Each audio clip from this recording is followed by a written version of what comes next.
What's up, guys? Welcome back to Newswave. Well, it looks like this morning we will have plenty of things to look forward to with reveals from, of course, the Nintendo Direct, and now even Elden Ring in a highly anticipated expansion being shown for the first time, and wouldn't you know it, some details leaked out a bit early. We'll go over that, though, here today. Also, we are going to be talking about another Nintendo event to mark your calendars for next week, this one being a bit more Pokemon-centric. And then we also have Sony, who seems to be planning out their PlayStation 5 Pro to launch later on this year, according to different analysts, but how necessary is it really? Guys, if you enjoy these videos, make sure to hit that like button, helps out a ton, and if new here to the Spawn Wave channel, make sure you subscribe down below, and of course, members for the channel do get Newswave early and ad-free. If you want to learn more about that, click the join button down below this video. And we're going to start today with Xbox Game Pass games to close out February and start up March. We can see this posted up, this over on news.xbox.com. Nice little card at the top showing all the games we'll go over, starting with Return to Grace, that's cloud, console, and PC, and then Tales of Arise, cloud, console, and PC. Those are available right now, and I highly recommend Tales of Arise. Really fun action RPG style game, and the visuals are also very good in that one. Then moving to February 22nd, Bluey the video game will be going into the service. I feel like this came out somewhat like it's not like a super old game or anything, a couple months ago, I guess. And look, it's for a younger audience, obviously, but Bluey is incredibly popular, so I'm sure there are plenty of people out there who are happy to see this go into the service. Then, moving up to February 27th, we have Maneater, cloud, console, and PC. This is actually a pretty fun single-player action RPG where, yes, you play as a shark. And then we also have Madden 24 through the cloud, specifically, going into EA Play. Indivisible, cloud, console, and PC, that being February 28th. Space Engineers, cloud, console, and PC on February 29th. And then Warhammer 40K Bolt Gun, cloud, console, and PC on March 5th. So pretty good way, I think, to close out February and then get into March. But Tales of Arise, probably the big one that I would recommend here. But of course, let me know which games you're looking forward to in Game Pass to close out the month. Also, we have talked quite a bit about the all-digital future continuing to creep up almost every single day now. But it does appear that Phil Spencer had some comments around just that. This was Steven Totilo over on GameFile, and we can see this posted up over on their website, where Phil Spencer was pressed about that adorably all-digital Xbox Series X revision that leaked out with the FTC. But he says gaming consoles themselves have kind of become the last consumer electronic device that has a drive. And this is a real issue, just in terms of the number of manufacturers that are actually building drives and the costs associated with those. And when you think about cogs that we're going to put in a console, and as you have fewer suppliers and fewer buyers, the cost of the drive does have an impact. But I will say our strategy does not hinge on people moving all digital, and getting rid of physical, that's not a strategic thing for us. I feel like I would push back on that a bit because obviously publishers, platform holders, they do benefit more so for people buying digital than buying physical. They just get more money, and of course there's more control there if that's basically the way that the gaming industry goes. But also, as he mentions here, the disk drive itself, you don't really see it in PCs anymore. You don't see it in laptops anymore. I feel like standalone Blu-ray drives, Blu-ray players themselves are sold less and less every year with streaming media. And yeah, there's a good chance that by the time the next generation rolls around, it might just be consoles that have them, if, of course, they do, which we'll keep an eye on that. Maybe this adorably all-digital system does actually come to market, and if not, we'll see what Microsoft has up their sleeve maybe for 2026 or 2027 when they go to the next generation, and if there is a disk drive present in one of those models. Oh, and we had a bit of a surprising announcement here. We can see this is posted up by Gamatsu, where they say, according to IGN's FanFest 2024 schedule, there's a trailer for the Konami GBA game Ninja 5 dropping on February 21st. If you're unaware, this might be the most expensive Game Boy Advance game out there right now, barring some promotional cartridges. There's only like a couple of them. But this is a game that goes for $300 to $400 on the low end if you look it up. If it's box complete, you're talking thousands of dollars. And at that point, obviously, you might as well just emulate it. But also, on Konami's side, it's like, hey, there might be some untapped potential there, because typically when a game is this rare and that expensive, there's just no real word of mouth, as people don't necessarily have those kind of memories for something like that as they do for like a Pokemon game or a Zelda game, something there that's a bit more attainable, we'll say. But yeah, Ninja 5, interesting stuff. Certainly going to keep an eye on that one today to see if we get a full-on trailer and maybe a a digital release for this game across different platforms. And guys, with some of the quick news out of the way, let's get into the bigger stuff. Let's start right away with a Pokemon Presents that has been announced for next week, and pretty much everyone expected it because obviously Pokemon Day is coming up, but we can see this post up over on X, the official Pokemon account, saying, did somebody say Pokemon Presents? Tune into our official YouTube channel at 6 a.m. Pacific, 9 a.m. Eastern Time on February 27th to view exciting Pokemon news in celebration of Pokemon Day 2024. See you there, trainers. And oh boy, okay, so this is one of those presentations where this could certainly get people's hopes up as to what could be announced here, and then of course it just gets completely shattered after none of it is there. But in this case, you have, for example, this is over on My Nintendo News, and this spread quite a bit, where they say Pokemon Gold and Silver seem to feature in Pokemon Presents. The reason this is coming up is because it's like a Pokemon short that was put out on YouTube, and underneath of it, the Pokemon Gold was chosen as a game that was related to the trailer for Pokemon Day. And look, I will tell you this, on YouTube, you don't necessarily have to pick a game to go under the video for YouTube itself to just go, oh, okay, I guess for whatever reason, this video is related to Dead Space, and it'll just put it under there. No real reason. But you can also choose to put the game under there as well to go along with your video, just to give context or at least point to the game that you're going over and discussing. But in this case, I don't know if I'm not 100% sold on the idea that Nintendo or the Pokemon company, whoever, right, was saying, oh yeah, let's absolutely put Pokemon Gold under there because clearly that's what we're doing. I would like to see Pokemon Let's Go maybe have a Gold and Silver version. That would be, I guess, kind of neat there. But I'm going into this not really expecting any major announcements. It's definitely not like the mainline Pokemon game, mainline being like the main series, right? The follow-up, the successor to Scarlet and Violet. I'm kind of thinking maybe spin-off territory if we get anything, maybe something off of like Legends Arceus, maybe they continue that series, or they continue the Let's Go series, or none of it and they show us a mobile game, some more card game stuff, something with manga, something with, maybe they show us some merchandise, and then they kind of call it a day. The reason I don't necessarily think that there would be any kind of mainline game here is most likely to save it for next year, and that's probably because they're going to release it on the current Switch, even if the new system is out, holiday 2025. They've done that before, where they'd release like a 3DS game, even if the Switch was out, and I think there is an interesting path here for them, however, with the new system, in that they could release it on the current Switch, but then also have some sort of patch to go along with it and upgrade it, quote unquote, to take advantage of the next generation features and power and stuff of that system, which I've joked that Scarlet and Violet's patch is legitimately the next system. But no, I think that is the case. You're going to spend hundreds of dollars more just to make sure you have the game running within reason, because based on Scarlet and Violet, I would have no confidence in their next game running even decently well on the current system. Oh, and I'm still not at all sold on them bringing any of the Pokemon Game Boy games to Nintendo Switch Online, even though it would be awesome.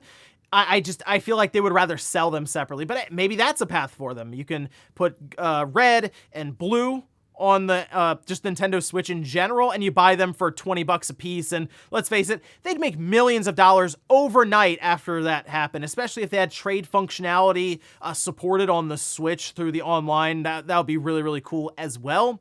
But I wouldn't expect them to just start announcing these Pokemon games dropping into the subscription service you own, because they're going to want to sell them to you like straight up. However, we'll see what they have for us next week. I'm sure Pokemon fans will be excited and probably get at least something out of it either way, but if you're mostly going in looking for some big-time Switch release, I might pump the brakes on a bit on that one and just maybe be surprised if something like that is there. Next up, let's talk about Sony, as it appears they are setting up for that PS5 Pro at the end of this year, which we've kind of known for a little while, considering Tom Henderson had reported on multiple other pieces of hardware, which includes the new PlayStation 5 or the quote-unquote PlayStation 5 Slim, and then the PlayStation Portal, which sounded ridiculous, but here it is. It's out now, right? So the other part of that was the PS5 Pro coming out at the end of 2024. And in fact, it appears that analysts are chiming in after the financial release that caused Sony to lose $10 billion of value seemingly overnight with the stock market.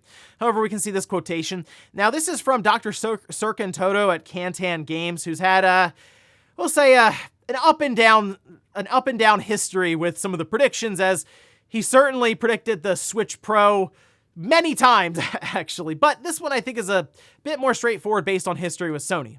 They say, there seems to be a broad consensus in the gaming industry that Sony is indeed preparing a launch of a PS5 Pro in the second half of 2024. And Sony will want to make sure to have a great piece of hardware ready when GTA 6 hits in 2025.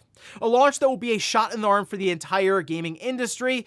And yeah, that is correct. I mean, GTA 6 comes out, it's gonna just break every record out there for revenue, copies sold, and will probably move a ton of PlayStation 5s and Xbox Series system. And both of them will jump in that month and potentially that holiday, just because, as we saw with GTA 5, it just continued to sell over and over and over and over again. And we don't know anything about GTA 6's online mode, which is certainly going to be a major revenue driver for Take-Two, sure, but certainly Microsoft and Sony. So it would make sense that Sony, looking around, would want to have another piece of hardware out there, one that is, yes, just upgraded in general, because the current PS5 is not going away. The PS5 Pro existing doesn't mean you can't just keep your current PS5 or buy, the current one at that time for a cheaper price. But in Sony's mind, they are continuing to push that kind of enthusiast and high quality image along with the PlayStation Studios logo, sure.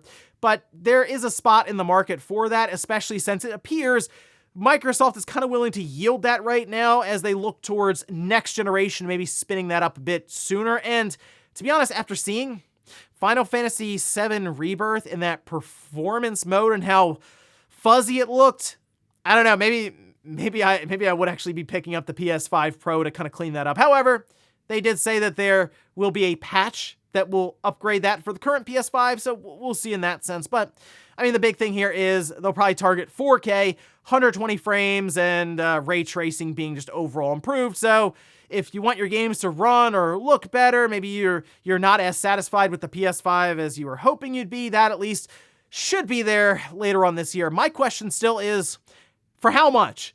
Because I'm kind of thinking this could be a $600 to maybe $650 console without the disc drive. Like, you still have to buy that and attach it to the side. So that'll be an interesting bridge to cross when we get there. But for now, yeah, I would probably expect that PS5 Pro to come out later on this year, whether we need it or not. Next up, we'll stick with Sony here for a minute, as we did have the official translations released, where Sony will go in and kind of clean up some of the meanings and other things when it comes to nuance between the different languages, Japanese to English. And in this case, it was all the different things that Hiroki Totoki had talked about with investors, whether it's multi-platform support or their studios maybe being a bit too liberal with the budgets and other things, and how expensive it's getting to make some of these games. We can see this, though, posted up over on their investors relations page, and picked out a couple of the questions and the answers here. For example, with question 5, the response was, however, they don't necessarily understand how their respective efforts tie into overall growth. This being really talking about the studios and how much money they spend to get some of the output, say sustainable profit generation and higher margins. I believe that this is an issue for the organization by providing everyone with highly transparent description of the company and industry conditions, as well as of analyst views. I would like to encourage them to come to their own realizations, as in figure out where they can cut back and scale back, especially when it comes to scope, which is probably the biggest thing pushing these budgets up right now, so they can become more reasonable with the amount of money that they're spending to make these games. Now, they also talked about Bungie specifically here, saying, I also felt that there was room for improvement from a business perspective with regard to areas such as the use of business expenses and assuming accountability for development timelines. I hope to continue the dialogue and come up with some good solutions. Now, look, Hiroki Totokia was being grilled quite a bit by investors because of their thin margin that they have here. So obviously him talking about, okay, how do we cut down on some of these expenses outside of what the industry is really going through right now, which are just layoffs? Well, talk to them about maybe better business practices with their expenses and so on there, coming up with, as he says, good solutions. But the thing that people were really honing in on here was the discussion around platforms outside of PlayStation. This says another driver will be first-party titles, talking about how to increase the margins overall, which of course being finding more people to sell to, saying strong titles that achieve growth on PS5, PCs, and other platforms will widen our margins. We believe that we have opportunities for margin improvement and intend to pursue them aggressively. Now, of course, the key word being other platforms, as that is separate from PlayStation 5 and PC. And people are trying to figure out exactly what he's talking about here. I mean, look, you're probably mobile. That I'm sure is going to be a big one for Sony to continue looking at. VR was also brought up, although I think the last time they really talked about VR fondly was before the PSVR 2 came out.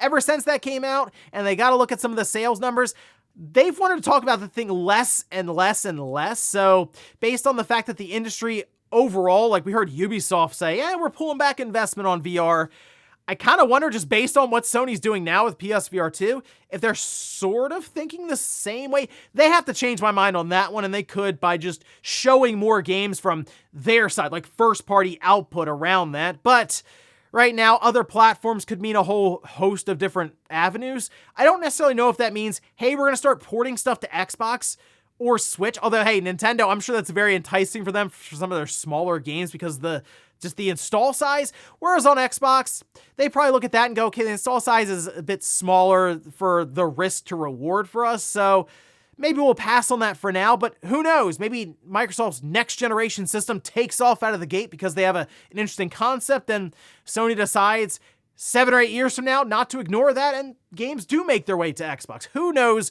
what the future holds? And I think that's one of the reasons they're being pretty vague about all this by saying other platforms, because they want to leave all doors open right now, considering they have to widen that margin quite a bit to not get really grilled like this by investors. And in our last bit of news, let's talk about the big Elden Ring expansion that is set for its reveal here in just a few hours, actually from this video going live, which actually right now, if you look over on YouTube, they do have the page set. This is for Shadow of the Erd Tree, and it's set to go live, they say on their page, premiering a 9:30 a.m. Eastern time. So this is going to be an interesting one to see how this turns out. It's supposed to be about 3 minutes for the trailer and will show off gameplay and just, I guess, the overall scope of what they've designed here. And FromSoft has been very, very good with their downloadable content and expansions in the past, but D-Labs has a bit more information for us here over on their website, saying that they're pretty certain June 21st is the release date here. And the reason